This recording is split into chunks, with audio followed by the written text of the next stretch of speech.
Cameroun, le pouvoir répond à l'opposition ce week-end par la voix de l'un de ses avocats français, maître Éric Dupond-Moretti. Le numéro 1 de l'opposition, Maurice Kamto, qui est en prison depuis le 26 janvier, s'est dit prêt à discuter avec le président Paul Biya, dont il conteste la victoire aux dernières élections. Réponse aujourd'hui du ministre camerounais de la communication en ligne de Yaoundé. René Sadi répond à Christophe Wabouvier. Monsieur le ministre, bonjour. Bonjour. Maître Dupond-Moretti, l'un des avocats français de Maurice Kamto, appelle à la sagesse du pouvoir pour que l'on trouve rapidement une solution pour son client. Qu'est-ce que vous en pensez? Maître Dupond-Moretti est sans aucun doute un avocat de renom, mais nous déplorons la condescendance et les propos désobligeants tenus par M. Moretti, dont la lecture des faits ou alors la version qu'il en a reçue sont complètement fausses. Toute chose qui l'amène à s'éloigner du terrain juridique pour embrayer sur des considérations politiques. Car les chefs d'accusation ayant motivé l'arrestation de M. Kamto et ses partisans, ainsi que leur mise en détention provisoire, sont clairs et conformes aux lois et règlements du Cameroun. On ne saurait donc les qualifier d'arbitraires ou d'ubuesques, comme l'a affirmé péremptoirement M. Moretti. Alors, dans son interview sur RFI ce lundi matin, Maître Dupond-Moretti prête à son client Maurice Kamto les mots suivants. « Je souhaite dire un certain nombre de choses au président Biya. Je ne veux pas mettre de l'huile sur le feu, mais je veux aussi qu'on respecte mes droits. » Écoutez, nous demandons à M. Moretti, qui n'est pas venu au Cameroun comme médiateur, et qui au demeurant se défend d'être un donneur de leçons ou un incendiaire, de s'en tenir strictement à la mission qui est la sienne, c'est-à-dire assurer la défense de ses clients devant la justice camerounaise et non pas se faire l'écho d'arguments ineptes ou de revendications surréalistes à propos d'une prétendue victoire volée à M. Kamto. Mais la demande faite par M. Kamto d'une rencontre avec son ex-adversaire Paul Biya, n'est-ce pas un geste d'ouverture? Le président Biya ne peut pas être considéré comme étant à mettre sur un même pied d'égalité que M. Kamto. M. Kamto est un citoyen comme tout le monde. Je crois qu'il doit aujourd'hui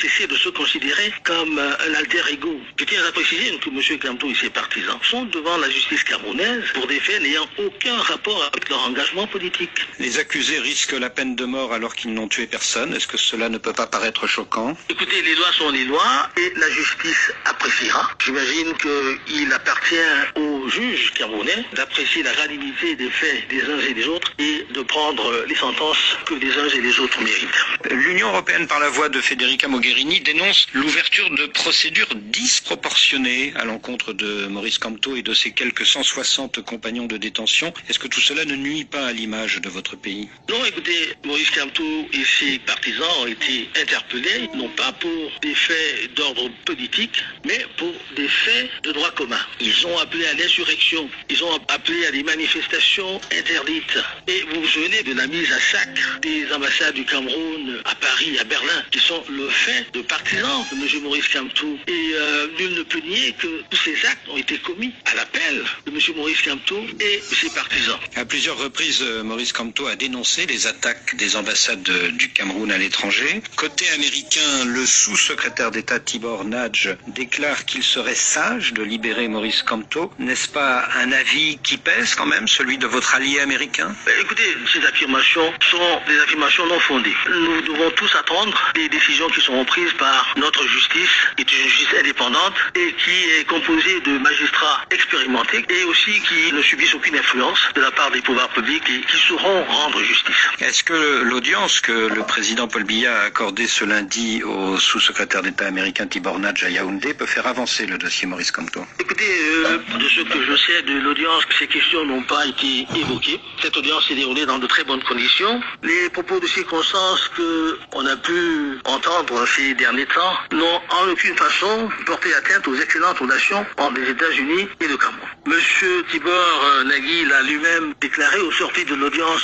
où il a réitéré que les relations entre Yaoundé et Washington sont parfaites. De même a-t-il ajouté que les perspectives d'avenir entre nos pays iront en se renforçant sur tous les plans, notamment au plan commercial, et que nos deux gouvernements vont œuvrer dans ce sens. Enfin, après avoir affirmé l'attachement des États-Unis à la stabilité et à l'indivisibilité du Cameroun, il a rendu un vibrant hommage au président Paul Biya, dont il a apprécié la sagesse et l'intelligence. Alors parmi les propos de circonstance de Tibor Nagy, il y a notamment cette déclaration, c'était sur RFI il y a quelques jours, sur la crise anglophone. Le sous-secrétaire d'État américain a déclaré que la crise pourrait être surmontée si par exemple les gouverneurs des provinces du Nord-Ouest et du Sud-Ouest étaient élus par les populations de ces deux provinces. Écoutez, le processus de décentralisation est en cours.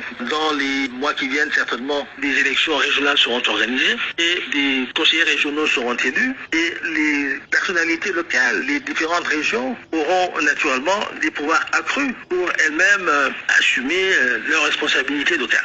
Mais M. Nagy a saisi l'occasion pour suggérer au gouvernement camerounais d'organiser des rencontres, des concertations. Nous accédons à ce genre de propositions et aujourd'hui, comme vous le savez, une commission pour faire appel à nos compatriotes égarés a été mise en place et la main leur est tendue. Le processus est en cours. Nous pensons que toutes ces initiatives permettront au Cameroun, dans des délais assez brefs, de rétablir la stabilité, l'ordre et la paix dans les deux régions du Nord-Ouest et du Sud-Ouest. René Sadi, merci. Le ministre camerounais de la Communication, René Sadi, avec